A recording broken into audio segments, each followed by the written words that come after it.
So Rose McGowan has Oprah Winfrey, the immortal queen of American television.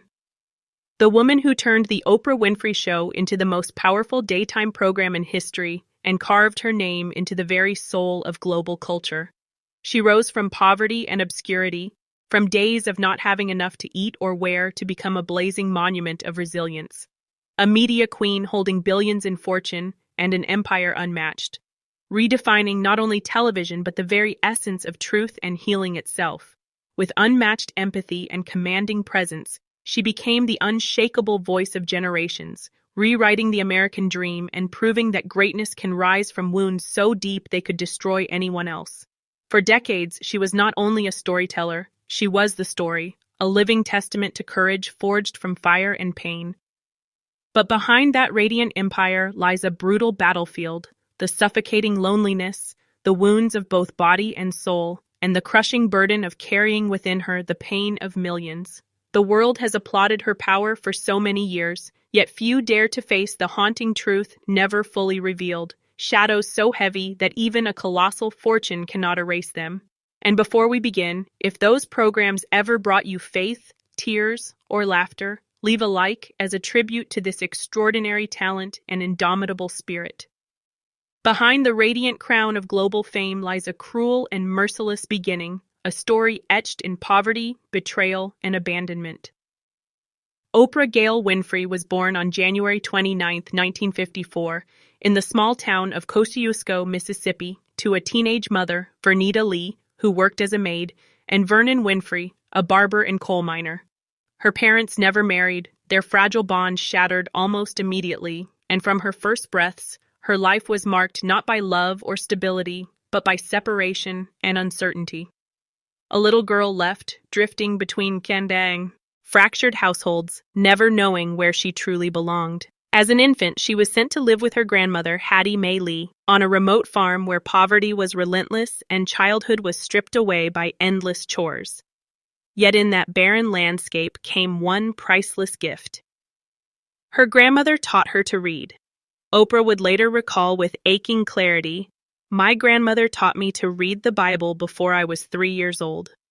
By the age of 3, she stood in church reciting scripture, her voice still that of a child, but already burning with the conviction of someone who had seen too much. Words became her only weapon, her shield, her fragile sanctuary from a world that offered her nothing else. But hunger and shame still pressed down upon her, and she admitted with heartbreaking honesty, "I wore potato sacks as dresses because we had nothing else." To the world, she was just a poor child in rags. But to Oprah, it was the first brutal lesson that dignity must be carried within when the world strips everything away. In 1960, at 6 years old, her fragile existence was torn apart once again when she was sent north to Milwaukee to live with her mother. What awaited was not comfort, but neglect. Oprah was left in the care of others while Vernita worked long hours as a maid, constantly moving from one unsteady home to another, never secure.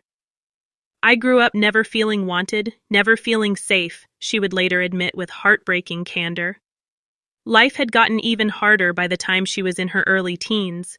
She suffered from excruciating betrayals of trust by men in her immediate vicinity, including her mother's companion, things that no child should ever have to go through. She lost her safety and innocence as a result of those betrayals, and the scars and shadows they left behind would follow her into every quiet night. That I'm not part of the club. And a lot of you listening to me right here, right now, you're not part of the club either. Their brand of politics, I guess.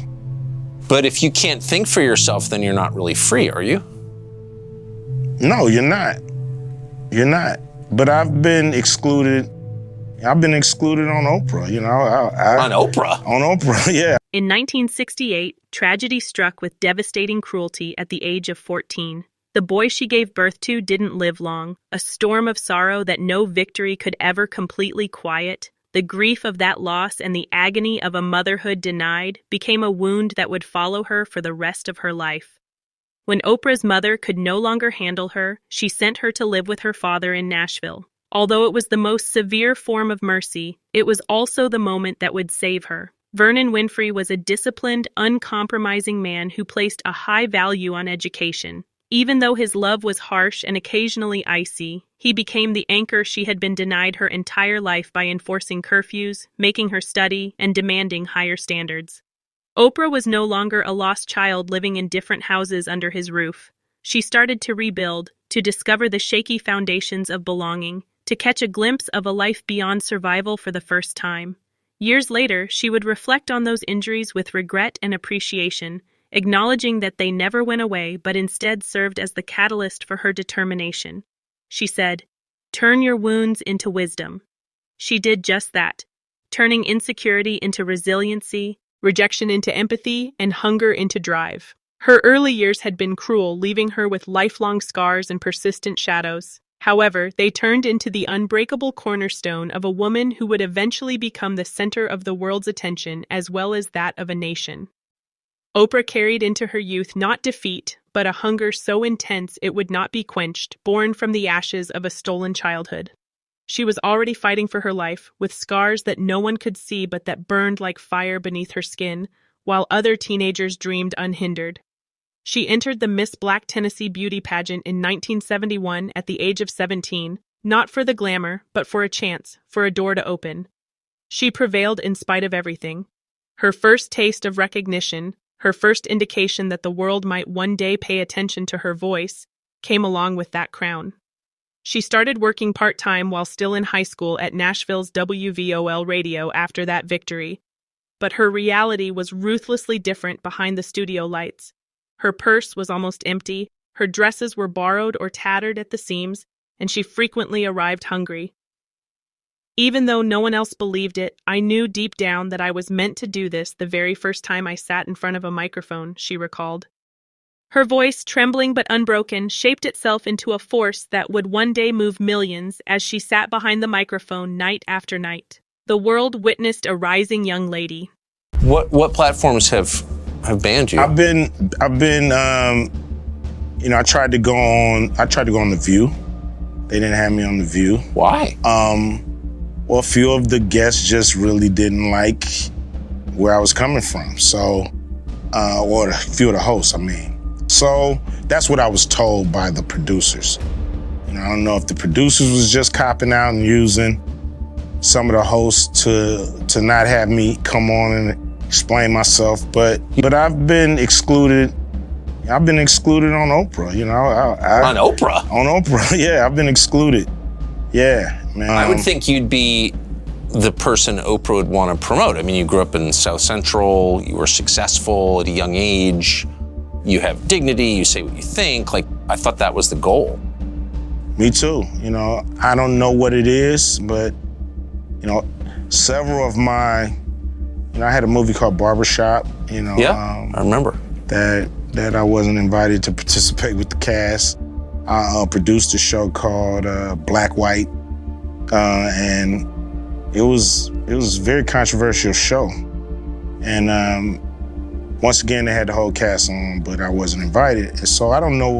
On Oprah's show. Yeah. The lengthy bus trips she took to save every penny were hidden from them. When she couldn't afford the fare, she had to walk home in the rain. Her face was etched with fatigue from balancing work, school, and survival.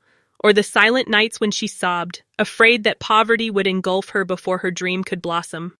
Her historic accomplishment of becoming the youngest and first Black female anchor at WLAC-TV in Nashville at the age of 19 spoke not only of her talent, but also of her defiance of all the obstacles in her way. A rag-clad girl in front of a camera that was never intended for someone like her. Nevertheless, the ascent was harsh despite these advances. Food and rent were barely covered by her paychecks, and she frequently showed up at studios wearing used clothing, her stomach empty, but her resolve unwavering. Every headline and every broadcast was carried with the echoes of a young girl who used to dress in potato sacks rather than with ease. I remember going to interviews in borrowed shoes, terrified they would see right through me, she admitted at one point. Executives felt she was too emotional, too raw, and too unpolished for television. Her gift, however, was that very rawness, her laughter, her tears, her unguarded humanity. She co-hosted People Are Talking, a local talk show in Baltimore, in 1978. Months later, it was obvious that she had changed. She lived inside the questions, not just asking them. Her compassion cut through the barriers separating the audience and the stage. She laughed when her guests laughed, and she cried when they cried. America saw a new form of television during those times, one that was more about community than performance. Nevertheless, the years were exhausting. Despite her self-doubt during the quiet hours, she worked tirelessly and later acknowledged, "There were nights when I thought, maybe this is all I can do. Perhaps the world isn't prepared for me yet." She spent 8 long years honing her craft. In addition to creating a resume, she forged an unbreakable connection with regular people who recognized in her their own hardships and desire to be heard. The call that would alter everything then arrived. She was given the opportunity to host AM Chicago, a failing morning talk show in Chicago, in 1984. Dead last in ratings, the show was barely surviving, and many questioned whether a young black woman like Oprah, whose voice still had the cadence of Mississippi, could save it. The world, however, underestimated the storm within her, the unrelenting will spawned by loss, betrayal, and hunger. She dethroned even the great Phil Donahue, the current king of daytime talk, by taking the show from the bottom of the charts to #1 in a matter of months. It was unlike anything Chicago had ever seen. The program was rebranded as The Oprah Winfrey Show by 1986, and it began airing nationally in syndication. When she was persuaded to sign the syndication deal that would secure her empire by film critic Roger Ebert, whom she had briefly dated, that same year, it seemed as though fate was working in her favor. A local victory was transformed into a worldwide revolution thanks to advice. Over the course of the following 25 seasons, Oprah would do more than just host a talk show. She would transform daytime television into a haven where the voiceless could finally be heard and the broken could find healing. By the mid-1980s, what had started as the frantic, exhausting ascent of a poor Mississippi girl had exploded into a cultural phenomenon. She was more than Oprah. She served as a national mirror and a living example of how the strongest voice could emerge from the most difficult upbringing and broken childhood. What started out as a risky experiment in Chicago turned into a phenomenon that would take center stage in the history of television. After going national in 1986, The Oprah Winfrey Show became the most watched daytime talk show in the world for the next 25 seasons, drawing millions of viewers each day. It was more than just TV. It was customary. It was a haven. It was a revolution. Viewers came for truth, healing, and the opportunity to feel less alone, not just for entertainment. "People want to be validated," Oprah once said. "Everyone desires to be heard and seen, and I made an effort to give them that every day on that stage." Yo, what's cracking? You know what it is. It's your homeboy Ice Cube. And some of you may not have realized that I'm not part of the club. And a lot of you listening to me right here, right now, you're not part of the club either. And what I realized with the club is what makes them so mad is when you don't want to be a part of their club. That pisses them off. What club am I talking about? I'm talking about the club of gatekeepers that we all got to deal with. You know who they are, and they definitely know who they are. A lot of people would be like, what? Who? Come on, man, stop playing. So, ever since I put out the contract with Black America, you know they've been with me. Here and there, this and that. But it's cool, you know. I expect that. She became the unwavering voice of generations as a result of that pledge. But few could imagine the weight that lay behind the applause. Living under constant scrutiny, where each episode had to be flawless, was necessary to dominate ratings for 25 years. Every word was subject to criticism. Any silence could be interpreted incorrectly. In addition to being a host, Oprah had to bear the unachievable responsibility of being a confidant, therapist, and healer of a nation's suffering. Long after the cameras stopped rolling, the oppressive pressure continued to press against her chest. She frequently sat by herself in her dressing room when the lights went out, her makeup smeared with tears, wondering how long she could continue to give when so much had already been taken away. Like vultures, critics circled around her, accusing her of taking advantage of grief, transforming heartbreak into spectacle, and obfuscating the delicate distinction between therapy and journalism. They claimed that she was too raw, too emotional, and too unpolished for the opulence of network television. Her body was turned into a battlefield, as if her soul weren't already enough to analyze. Her weight issues were ridiculed by tabloids, who turned her humanity into a headline by sprinkling disparaging images across front pages. Suddenly, the woman who had given a country a voice found her own body transformed into a topic of public discussion. There were days when I felt tired to the bone, wondering if I could keep carrying this weight, she later acknowledged with uncanny candor. Nevertheless, she continued, she built higher, brick by brick, against every storm where others might have given up. She took charge of her own fate with Harpo Productions, turning herself from employee to businesswoman, and producing not only her own series but also Dr. Phil, Rachel Ray, and critically acclaimed movies like Selma and The Color Purple. She demonstrated to the world that she was more than just a face on screen. She was the creator of an empire and a woman who would not be constrained by ceilings that were never intended for her. Even empires make mistakes, though. The dream almost fell apart in 2011 when she shut down her iconic show and launched the Oprah Winfrey Network, or OWN. Critics publicly ridiculed her, ratings were low, and Oprah experienced the bitter edge of collapse for the first time since her quick ascent. The first year of OWN was the hardest time of my life, she later acknowledged with unwavering candor. I believed I had committed the greatest error. Now, standing on the brink of disaster was the woman who had made her reputation on tenacity. If she had learned anything from her early years, it was that fire is the foundation of survival. She burned brighter, not broke. OWN steadied gradually, flourished, and regained her voice in a new platform. By 2018, she had joined forces with Apple TV+, bringing her storytelling into the era of streaming and demonstrating that her vision was ageless. She also reminded the world of her unparalleled power in 2021 when she gave the shivering interview with Prince Harry and Meghan Markle, which was viewed by almost 50 million people worldwide. A discussion that demonstrated Oprah's ability to spark controversy, change culture, and inspire nations even after decades had passed. Her empire is now measured not just by the billions she made or by the theaters and studios that bear her name, but also by the lasting impact she left on culture. She overcame criticism, fatigue, and failure, from the blinding glare of studio lights to the darkest nights of doubt, only to rise stronger each time. She bore the suffering of millions for 25 years. Still, she stood as a living example that greatness is not the absence of scars but the mastery of them, not a woman unaffected by adversity. Television was not merely redefined by Oprah Winfrey.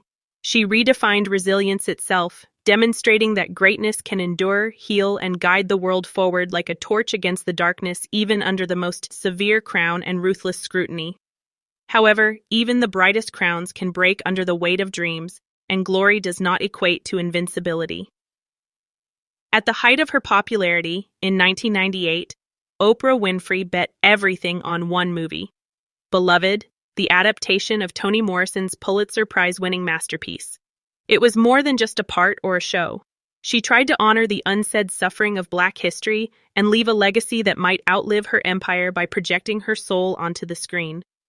She invested years of effort and over $80 million, millions of which came from her personal wealth, in the movie, promoting it on all of her media outlets. She referred to it as the project she was destined to undertake. However, the dream was dashed when Beloved made it to theaters. She lost an estimated $65 million at the box office, which was hardly a return on her investment. Instead, audiences flocked to Bride of Chucky, a horror sequel that overshadowed Beloved on its opening weekend. Half-empty theaters sat. What she had envisioned as her cinematic triumph fell apart into one of the most public humiliations of her career as critics casually and cruelly dismissed it. Suddenly, the woman who had inspired millions on TV was standing in front of empty seats with no one listening to her. Later, she would openly confess that she was depressed and confused, as though I had lost my way. She wore the silence like a shroud for months. Once ablaze with flashbulbs, the red carpets now felt like funeral marches for a dream. She sat by herself behind closed doors, gazing at the magnitude of her loss. Not just cash, not just years of labor, but the Hollywood approval she had so desperately sought. The weight felt like stone pressing down on her chest, making her wonder if her destiny had deserted her or if her purpose had vanished. This wound cut differently for someone who had made her life's work of transforming pain into wisdom. It made fun of her aspirations. It doubted her value. Even queens could fall, it whispered cruelly.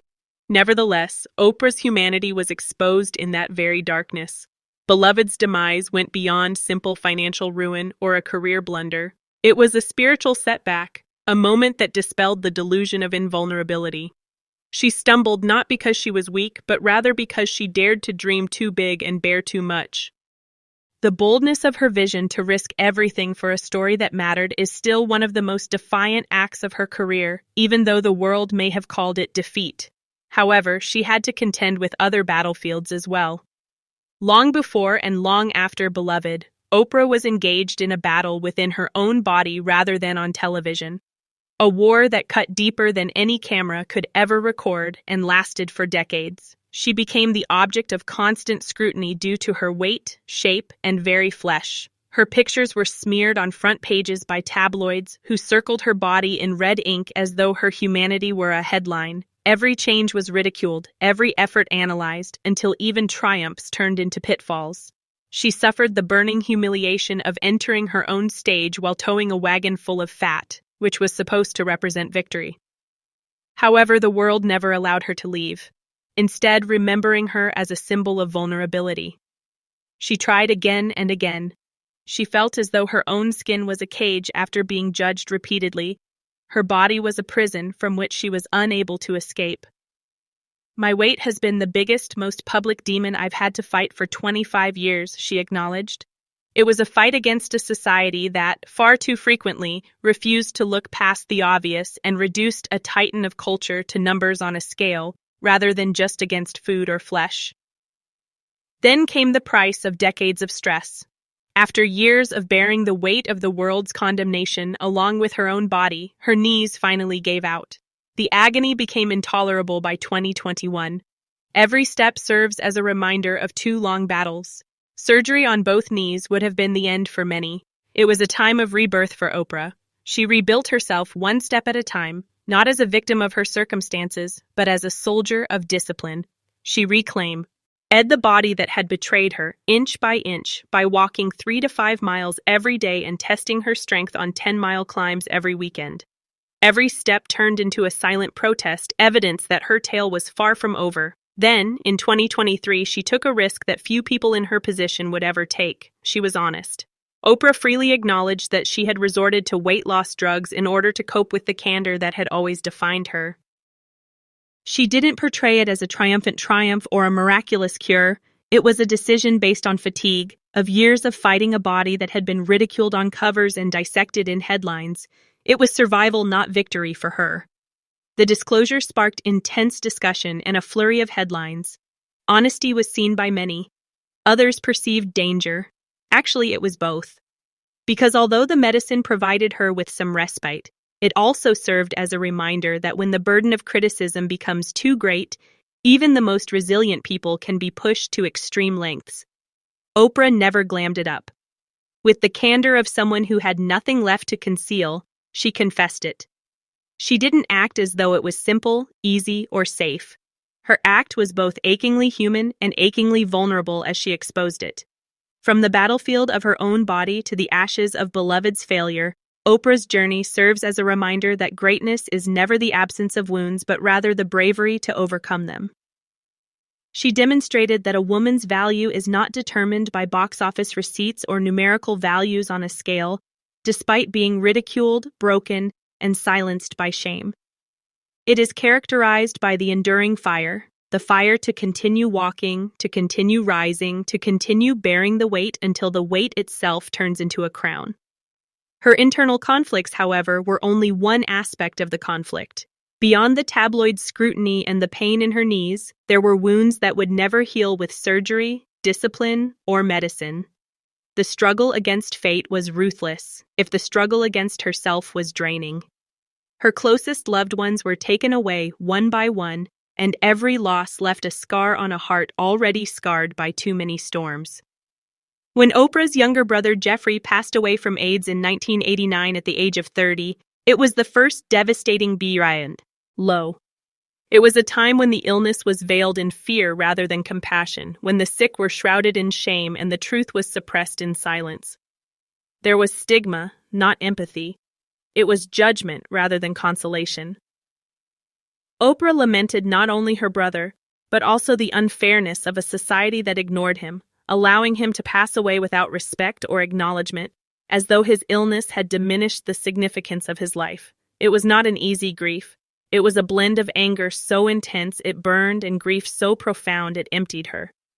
She later acknowledged that her own helplessness exacerbated the pain of Jeffrey's passing, that even with her wealth, fame, and influence, she was unable to protect him or save him. She learned a harsher lesson than any headline when all of her power crumbled under the ruthless hand of fate. There are struggles in life where love alone is insufficient. Tragedy reappeared in 2003, familiar and cruel.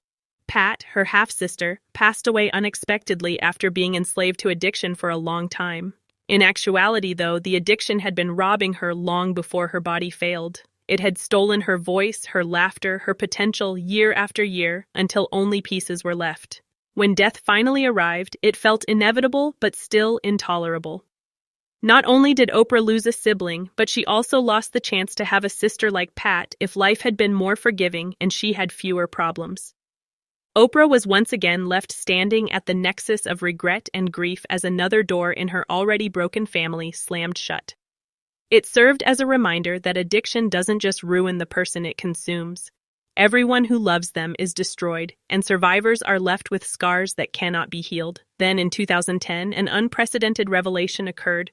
It was a moment of shadow and light. While grieving, Oprah discovered that Patricia Lofton, her other half-sister, had been placed for adoption decades prior without her knowledge. It was astounding to find a fragment of her own blood that had been concealed for so long. A reunion mended with tears and shaking hands, meeting Patricia was both a miracle and a heartache. For Oprah, it was like holding a ripped photograph and discovering the missing piece all of a sudden, only to discover that decades of life had been lost in the tear. The sadness was even more acute than the delight of discovery. No one ever celebrated birthdays, never shared a laugh, a potential sisterhood that never materialized. It served as evidence that life never gives without taking, and that it never reveals without reminding you of the time that has already been taken. The burden of being absent only increased. Vernita Lee, Oprah's mother, died in 2018. Absence, neglect, and the scars of a childhood Oprah would never forget had always entangled their relationship. However, the final farewell brought with it its own indescribable pain. In its merciless finality, death slammed doors that would never open again. The silence was filled with unanswerable questions. Words of reconciliation and forgiveness vanished into thin air, never to be heard again. Oprah still felt the unadulterated pain of a daughter's heart, yearning for tenderness that had never come, despite all the suffering her mother had caused. In addition to saying goodbye to a mother, the funeral also said goodbye to the flimsy hope that things might change in the future. Then, only 4 years later, she was dealt the blow that completely rocked her. Her father, Vernon Winfrey, passed away in 2022. He had been the man who saved her life by putting her on the path of education, the man she had resisted as a girl, but admired as a woman, the strict disciplinarian who once frightened her with rules and curfews. She had found order, even salvation, in his presence. When chaos threatened to drown her, he was the anchor she had clung to since she was 14 years old, and losing him was like losing that anchor. The silence was oppressive after Vernon left. Oprah quietly acknowledged that I felt empty in a way that I cannot explain when he was gone. It was the loss of the very foundation that had kept her afloat during storms, not just the lack of a father. Her heart became a ledger of grief as a result of the lifetime of tragedies that piled one on top of the other. Mother, father, sister, and brother are all gone. Every loss is unique. Every scar is irreversible, all coming together to remind her that she could not be protected from the harshness of fate by any empire, wealth, or crown. Still, Oprah persevered as usual. She was a living example of how love and loss are interwoven in the fabric of life and faith, carrying their memory not as chains, but as fuel. Oprah has endured the intolerable, from Pat's absence to Jeffrey's silence, from Patricia's late discovery to her parents' final goodbyes. She has stood beneath the weight of grief and still kept walking. Her greatest legacy can be found in that tenacity. The simple, astounding fact that she overcame heartbreak after heartbreak and still made the decision to heal others despite her own brokenness, not the billions, not the TV victories. One force, love, fragile yet enduring, imperfect yet healing, resisted leaving Oprah Winfrey in the midst of the darkness of loss and the unrelenting weight of grief. Her relationship journey was not the glitzy parade of a celebrity. Rather, it was a journey filled with lessons learned, heartbreak, and, in the end, a dedication that lasted for decades. William Bubba Taylor, her college sweetheart at Tennessee State University, was the beginning of her love story in the early 1970s. He was her first true love, the first man to see past the scars of her past and see the brittle spark of a young woman making a valiant effort to start over. For the first time, Oprah experienced the warmth of being picked and loved in their tender romance, which was a haven, but it was also a dream made of flimsy threads. The only thing they had left to cling to was hope, and the pressure of circumstance, poverty, and ambition was greater than love could bear. What had seemed like salvation gradually came apart, not with fireworks or treachery, but rather with the silent pain of two young hearts, realizing they were powerless to stop the storms that were encircling them. It was Oprah's first lesson in the transience of love, that even the most tender embrace can end in the void of what could have been. However, the second phase of her love life was much more profound. She fell in love with musician John Tesh in the middle of the 1970s, and for a while their relationship was radiant. Two idealistic people bound together by music, laughter, and the conviction that love could overcome all obstacles. John's presence was enlightening for Oprah, who had been deprived of affection throughout her early years. Gentle, steady, almost redemptive love. But the world outside of their personal time was cruel. Their relationship, a black woman and a white man, became the subject of stares, whispers, and unspoken disapproval in an America still stung by the raw wounds of racism. The society that ensnared them like chains with its prejudice was the one that let them down, not their love. They were compelled to separate because the pressure became intolerable and the judgment oppressive. The world required it, not because they wanted to. Oprah would later admit years later that leaving John Tesh left her with a wound that was unlike any other. The lasting hurt of giving in to injustice, rather than the obvious betrayal. It was a reminder that even the purest feelings can be shattered by uncontrollable forces, the kind of heartbreak that echoes rather than screams. In addition to losing a man she loved, Oprah also had to face the harsh reality that, despite how strongly two souls desire to remain together, love itself can occasionally be a battlefield in which victory is impossible. The renowned film critic Roger Ebert then entered Oprah's life, a brief but oddly fateful one. Similar to a fleeting comet that briefly lit up the sky but permanently changed its horizon.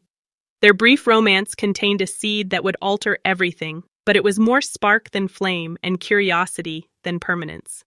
During a quiet dinner in a Chicago restaurant one evening, while the conversation hummed around them and glasses clinked, Ebert leaned across the table and gave one piece of advice: take her struggling talk show into national syndication. It might have sounded like business strategy to most people. It was enlightening for Oprah. She had not dared to imagine the possibilities that suddenly arose before her like a door. Roger left behind something rarer. Wisdom, a gift wrapped in brevity, rather than love. Only a trace of thankfulness and the silent understanding that even brief interactions can change the trajectory of a lifetime remained after the relationship itself ended, leaving no heartache or scars. For Oprah, it proved that big gestures and lifelong relationships aren't always the way destiny finds you. It can occasionally reverberate through the smallest of connections, serving as a reminder that revolutions can be sparked by even the smallest sparks. Nevertheless, despite the brittleness of previous relationships, one love served as her fulcrum during almost 40 years of turbulence. When Oprah first met Stedman Graham in 1986, he was the man who would always be by her side, never in her shadow or above her. In a world where celebrity relationships come and go like candles in the wind, theirs lasted despite all the oddities, the spotlight of celebrity, the rumors of scandal, the scrutiny of people who questioned a love that seemed too quiet, too stable for Hollywood. When they declared their engagement in 1992, everyone anticipated a lavish wedding worthy of the television queen. However, Oprah's refusal to get married shocked everyone. She acknowledged that the very framework of marriage, with its expectations and limitations, had the potential to upset the delicate equilibrium that made their love possible. Instead, they made the bold decision to form a bond based on trust, rather than vows. Contracts are not binding. Instead, they are chosen and renewed daily. Oprah discovered a haven in Stedman rather than a rescuer, a man who never demanded that she shrink to fit a smaller role, but instead allowed her the freedom to fly, build her empire, and bear the weight of millions. In exchange, she gave him something that the world hardly ever saw from her: intimacy, consistency, and the quiet devotion of a woman who had given herself to millions but kept her actual self for just one. They didn't perform their love on red carpets or make headlines. It existed in the quiet of shared mornings and in the steadfast presence of a man who was happy to let her light shine its brightest. Then came the decision to forgo having children, which more than any other choice shaped her family life. The word motherhood brought with it both pain and clarity following the trauma of losing her baby at the age of 14. I wouldn't have been a good mother because I didn't have the patience, she said candidly. In a culture where a woman's value is frequently determined by the number of children she has, Oprah's refusal was not a setback but rather a brave statement that her purpose would be fulfilled in a different way. Through her philanthropy, schools, and influence, she raised millions of dollars instead of just a few kids. Without being constrained by biology but by compassion, she became a mother to the world in her own unique way. Her love story is not the glittering fairy tale the world expects from icons, but something infinitely rarer. A mosaic stitched from wounds and resilience, heartbreak and healing, a flame that burned steady after nearly 40 years. She found her harbor in Stedman. She discovered her independence by choosing not to get married or have children. For Oprah Winfrey, love was never about following the rules. Like all the other chapters of her extraordinary life, it was about writing her own. Stedman has been Oprah's dependable companion for almost 40 years, a calm haven in a life too frequently tormented by storms. Together, they have created a life that embodies both victory and refuge, in addition to a love that defied the ephemeral scripts of Hollywood. They defined their relationship without the need for children or marriage documents. Rather, the landscapes they now call home bear the marks of their devotion.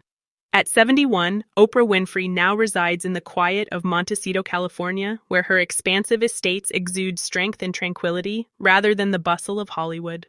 With Stedman close by, she awakens to the sound of horses on her ranch and the murmur of ocean winds rather than flashing cameras. These are the mornings that speak of freedom, of survival, of a woman who has earned her place in safety. Oprah views her residences as more than just pieces of real estate. They represent a journey from poverty to wealth, from silence to a voice that rocked the world, and are havens carved out of decades of hardship. The tale of her riches, belongings, and empire is revealed here, amidst these walls and acres of land, not as glistening awards, but as examples of what it means to overcome adversity and maintain one's humanity. The sanctuaries that Oprah Winfrey has created for herself, sanctuaries carved out of wounds, sanctuaries crowned by triumph, and sanctuaries infused with the quiet peace she battled valiantly to earn, are what measure her life at 71, not ratings or red carpets. She now resides in Montecito, California, far from the spotlight of Hollywood, where the sound of hoofs hitting the ground, the rustle of oak leaves, and the whisper of ocean winds fill the mornings instead of paparazzi. The girl who had nothing at one point finally lets herself breathe here in the silence. The 23 lush acres of her Seamare farm were acquired for $29 million in 2016, The main house, which is only 4,750 square feet and modest by billionaire standards, exudes intimacy rather than extravagance. Warmth emanates from fireplaces.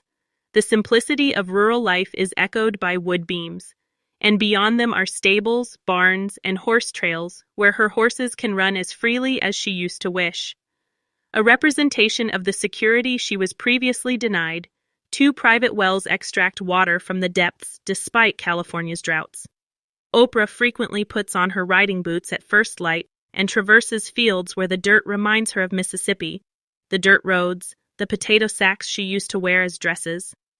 Now, however, she walks that path not as a shamed child, but as a woman who has persevered and who is the owner of the land beneath her feet. The Promised Land, her crows, Jewel, is located just beyond. It is a place of gardens, fountains, and old oaks that rise like monuments to permanence, covering dozens of acres. She gathers her loved ones here, she thinks quietly here, she experiences stability here, something her early years did not provide.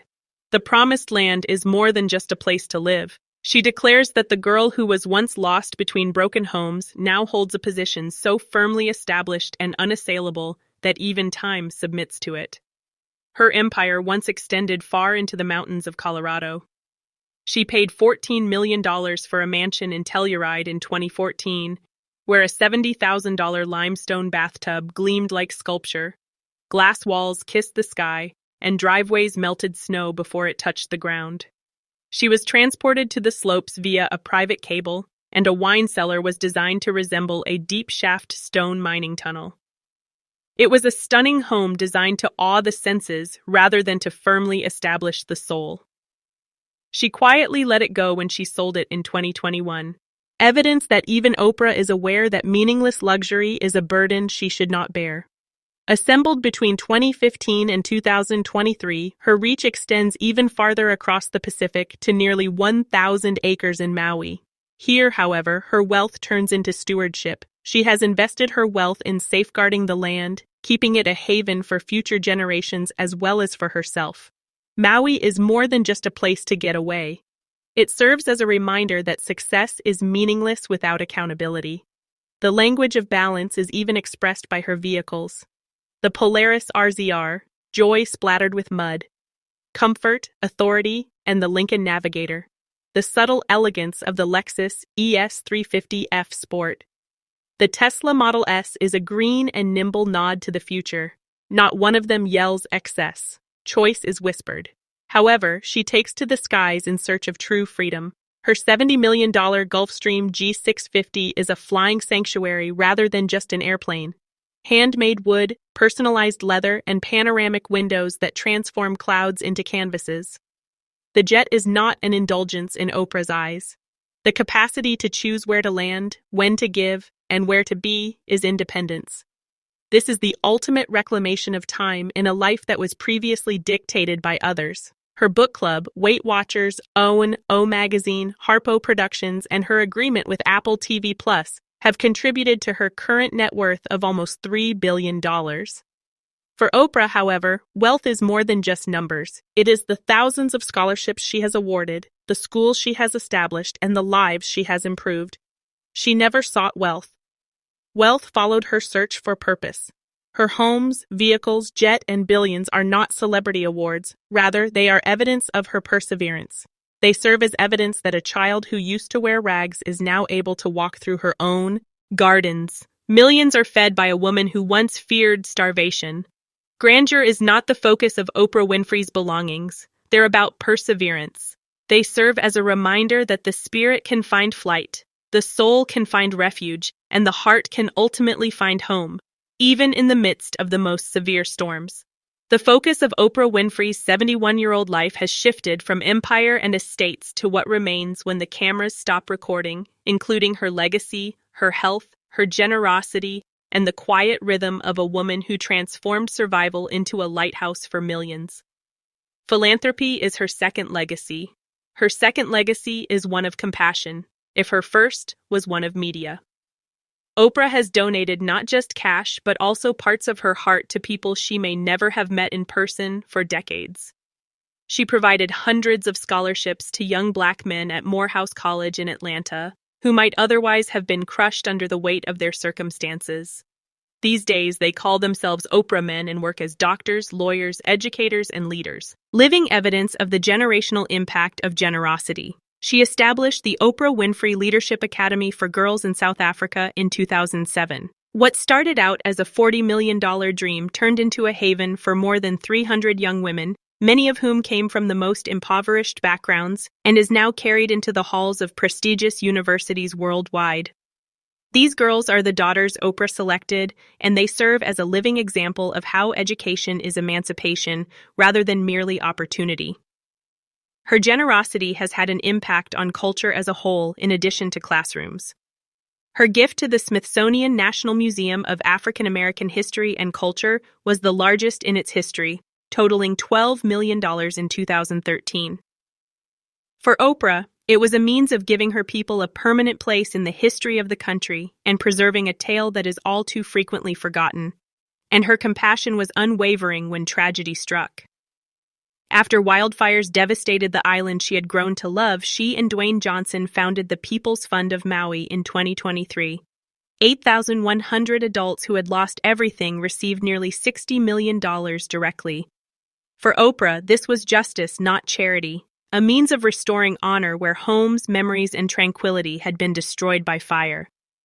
However, despite dedicating her wealth and spirit to uplifting others, Oprah has never been able to escape the fragile reality of her own body.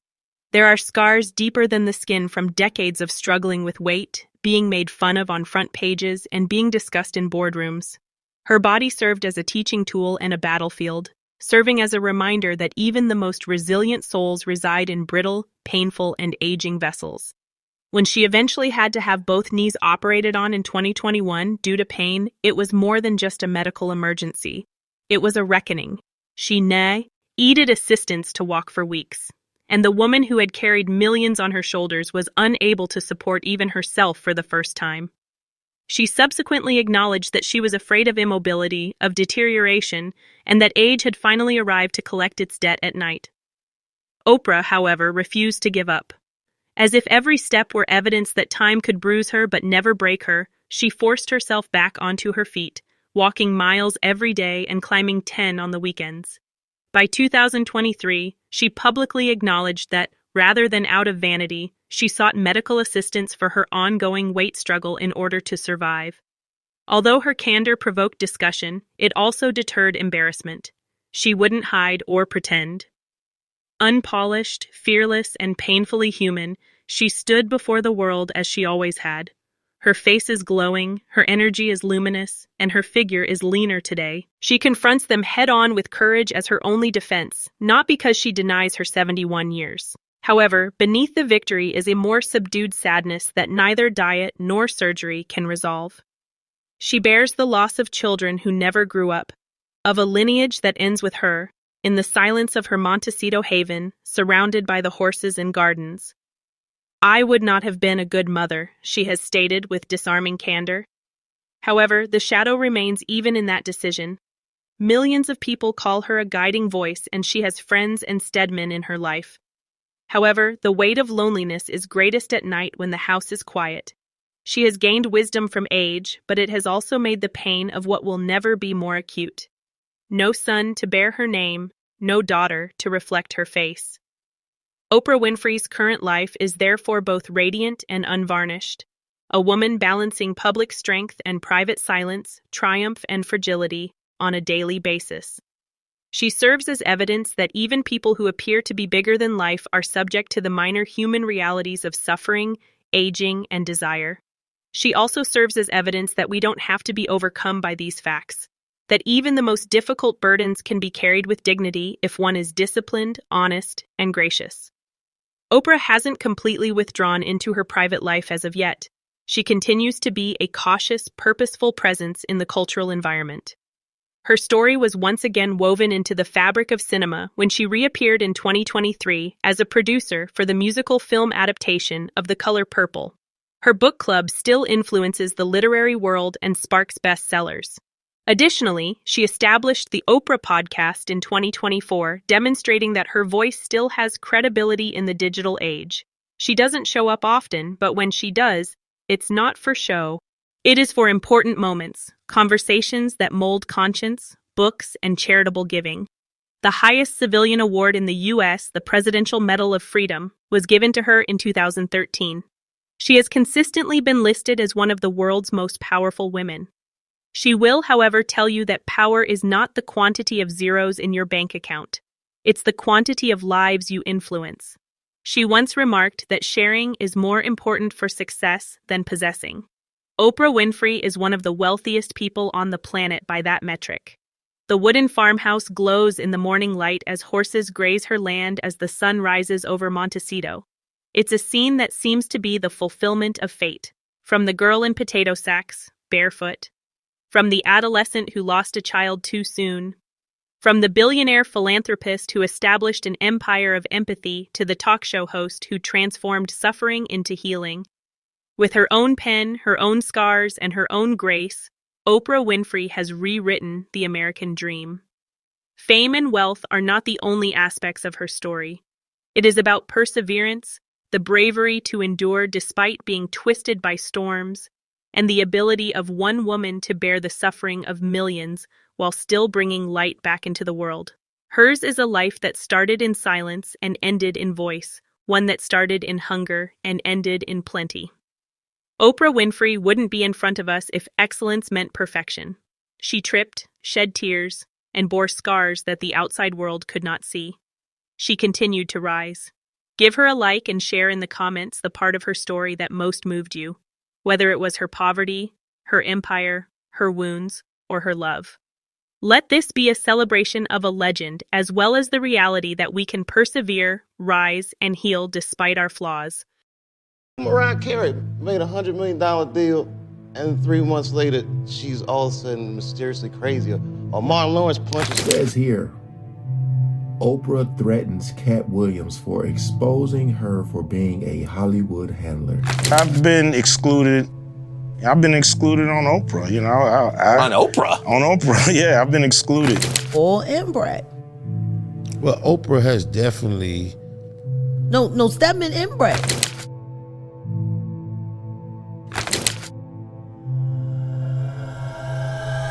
There's a saying, when the devil ignores you, then you know you're doing something wrong.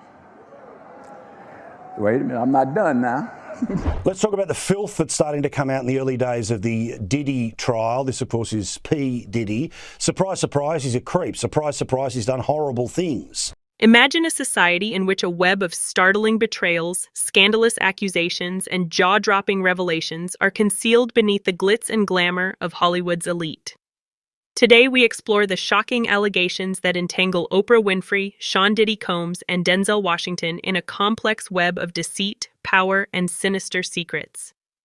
This story will make you reevaluate everything you believe to be true about your favorite celebrities, from Diddy's plunge into scandal to Oprah's purported double standards and Denzel's ferocious contempt for his fellow icons. This is not for the weak of heart, so fasten your seatbelt. Denzel Washington, a man renowned for his serene manner and profoundly spiritual nature, is said to have had enough of Sean Diddy Combs and Oprah Winfrey. According to sources, Washington is not only unhappy but is actively criticizing in both public and private settings. Insiders claim that Denzel views Diddy as a symbol of Hollywood's worst excesses, while Oprah is a hypocrite who prioritizes connections and money over morality. The actor, who is renowned for his composed demeanor in public, is reportedly unusually outspoken in private, demonstrating his strong disapproval of both figures as components of a system. When shocking claims of abuse, coercion, and human trafficking were made against the music mogul, Denzel's position on Diddy became more contentious. Cassie Ventura, Diddy's ex-girlfriend and R&B singer, is one of the most well-known accusers. She testified about her experiences in federal court. A troubling picture of her relationship with Diddy was painted by the explicit messages she exchanged with him during her testimony. Diddy was accused by the prosecution of using his power to plan what were called freak-off parties, which were elaborate gatherings with several participants under strict supervision. Diddy allegedly used threats and psychological pressure to maintain dominance over his partners, according to Cassie's statements, which exposed a pattern of manipulation and control. Diddy's life has come under more scrutiny as a result of this legal dispute, with many people questioning how someone so influential could allegedly act in such a manner for such a long time. Meanwhile, Oprah Winfrey has been making a concerted effort to disassociate herself from the controversy. Well known for her meticulously manicured persona as an advocate for women's rights and self-determination, she has come under fire for her prior connections to divisive personalities such as John of God and Harvey Weinstein. She has been publicly accused of complicity in Hollywood's toxic structures by critics such as Rose McGowan and Seal, who claim that her inaction or silence allowed abusers to go unpunished. Despite Oprah's repeated denials that she knew of any wrongdoing at the time, some doubt whether her recent distance from these people is sincere or just a ploy. Given his own spiritual beliefs and emphasis on integrity, Denzel Washington's frustration may have grown as a result of this perceived lack of accountability. There is ample evidence of Denzel's religious convictions. He frequently discusses prayer, faith, and the value of leading a morally upright life. He has been involved in religious endeavors such as the Bible Experience, which is an audio recording of Scripture, and has been a member of the West Angeles Church of God in Christ for almost 30 years. He has emphasized that his work should have a greater purpose and has referred to his career as a type of ministry in interviews. With this perspective, it's understandable why he might despise people like Diddy, whose way of life seems completely at odds with his own. According to rumors, Denzel has reportedly refused to work with Diddy or Oprah for years due to ethical concerns. It's unclear if this is due to particular behind-the-scenes disputes or personal convictions, but it has surely widened the gap between them. In retrospect, it appears that Denzel's relationships with Oprah and Diddy had been deteriorating for a while. There are rumors of private disputes and growing annoyances in Hollywood circles, despite the fact that there are no documented instances of direct public confrontations. According to some, Denzel has long shunned Oprah because of what he believes to be her moral contradictions, publicly endorsing progressive causes while keeping relationships with men who have been charged with grave wrongdoing. Similar to this, he may have quietly but firmly distanced himself from Diddy as a result of his disapproval of the latter's purported actions. Once concealed beneath the surface, these tensions are now erupting as old alliances are put to the test and new scandals surface. One thing becomes more and more clear as we dissect this intricate story. Denzel Washington regards himself as a man of principle in a town founded on delusion. He stands out in a field where wealth and power frequently dictate behavior because he refuses to compromise his morals despite great success and notoriety. It is up for debate whether or not his criticisms of Oprah and Diddy are totally warranted, but they do represent a larger disenchantment with the entertainment industry in which he has made a living for many years. The distinctions between reality, perception, and power become increasingly hazy as the stories progress and new information becomes available, leading us to question which of our heroes actually lives up to their rhetoric and which are merely acting. Denzel Washington's explosive position against Oprah Winfrey and Sean Diddy Combs, a spiritual man who believes he is on the moral high ground while Hollywood falls apart under its own secrets, was where we left off. However, Denzel's disapproval is not the end of this tale. It delves further into the complex web of scandal, silence, and power that has characterized Oprah's career and now poses a threat to engulf Diddy completely. Let's get started. For a long time, Oprah Winfrey's name has been associated with justice, healing, and empowerment. However, beneath the glitzy exterior is a history of scandals that have dogged her for many years. Consider the Oprah Winfrey Leadership Academy for Girls, her school in South Africa.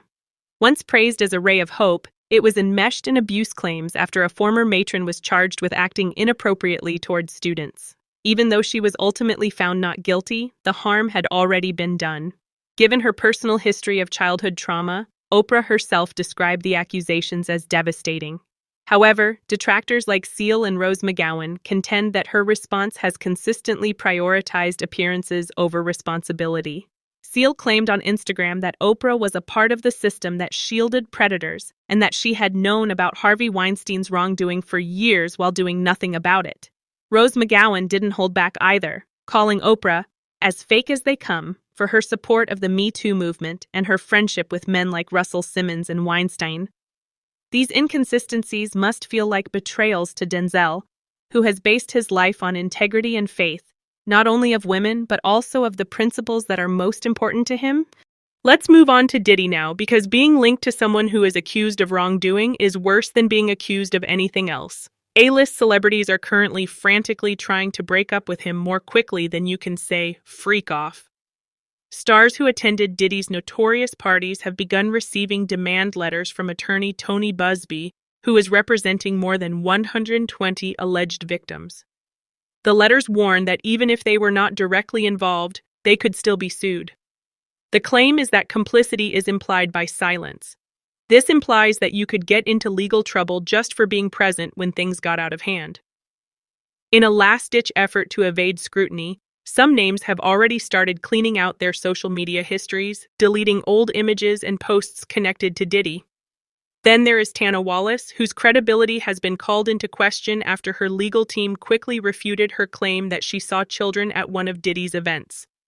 However, harm to one's reputation is not the only concern here. It's the next step. We might witness industry-wide repercussions unlike anything we've seen since Weinstein's demise, if prosecutors are successful in demonstrating a pattern of coercion and exploitation. Dawn Richard, Diddy's longtime collaborator and former Making the Band contestant, has one of the most horrific stories. She described years of physical and psychological abuse while being mentored by him in her 2023 lawsuit. She talked about how she was constantly watched, coerced into separating from friends and family, and made to do irrational things under threat of ruining her career. Richard claims that Diddy successfully trapped young artists in a cycle of control by fostering an atmosphere where dissension was penalized and compliance was rewarded.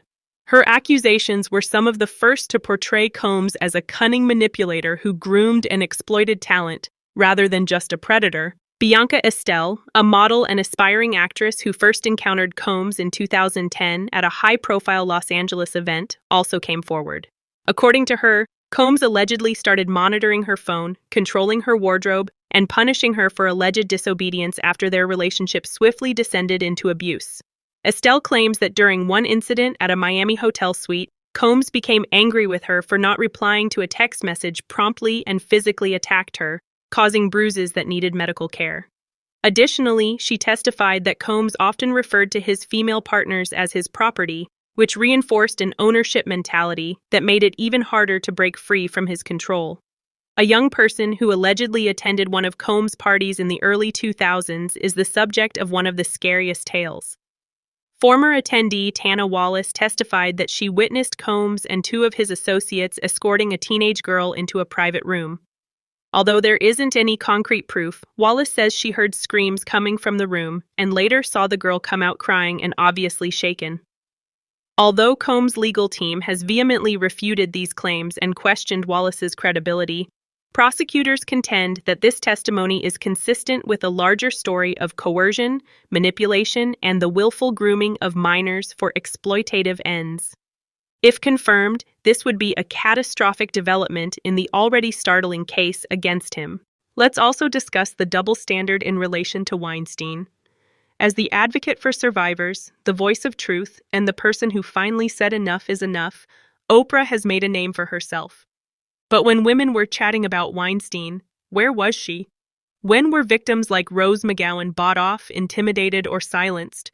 What about the Brazilian self-proclaimed healer John of God, whom Oprah once hailed as inspirational, featured on her show and inspired millions to believe in his abilities? However, after hundreds of women came forward, he was later found guilty of multiple assaults. Was she aware? Was she aware? Does that make her naive, or is she just another famous person willing to ignore the situation in order to gain influence? According to reports, Denzel Washington, for example, finds it repugnant that someone can advocate for empowerment on national television while still having connections to influential men who have been charged with grave wrongdoing. He believes that genuine integrity is about who you stand by when the cameras aren't rolling, not about how loud you talk. As we have repeatedly witnessed, morality is frequently negotiable in Hollywood. It's where people who speak out are blacklisted, settlements are written in silence, and scandals are ignored. Few people are bold enough or stupid enough to agree with Denzel Washington's refusal to work with celebrities like Oprah and Diddy.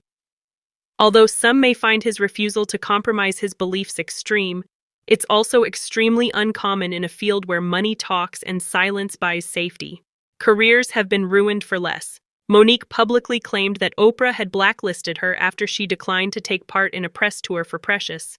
Or Dave Chappelle, who allegedly referred to Oprah as a handler for Hollywood elites, although that specific clip has since been shown to be false. However, there is still the belief that Oprah favors certain groups, that she picks sides based on influence rather than morality, and that her activism is only effective when it advances her agenda. Where does this leave us then? Sitting in a federal jail cell, Diddy faces the prospect of spending decades in prison if found guilty. Prosecutors contend that he cannot be trusted to abide by the law, citing jailhouse notes purportedly requesting that family members gather information on his accusers, even though they have offered a $50 million bond. His third bail hearing is approaching. In the meantime, Oprah's meticulously maintained persona is starting to fall apart as memories of her past start to resurface in unexpected ways.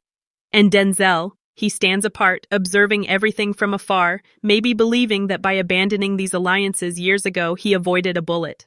However, don't assume that silence equates to innocence. Everybody in this town has a secret. Who is exposed first is the only distinction. What are your thoughts? Is this just another performance, or is Denzel really the moral compass he says he is? Is Oprah a product of a culture that encourages silence, or is she engaging in selective outrage? And will Diddy's demise signal the end of a chapter in history, or the start of a much more significant reckoning? Leave your comments below. If you want to keep up with this explosive story, hit subscribe. Additionally, keep in mind that no secret remains hidden forever in Hollywood.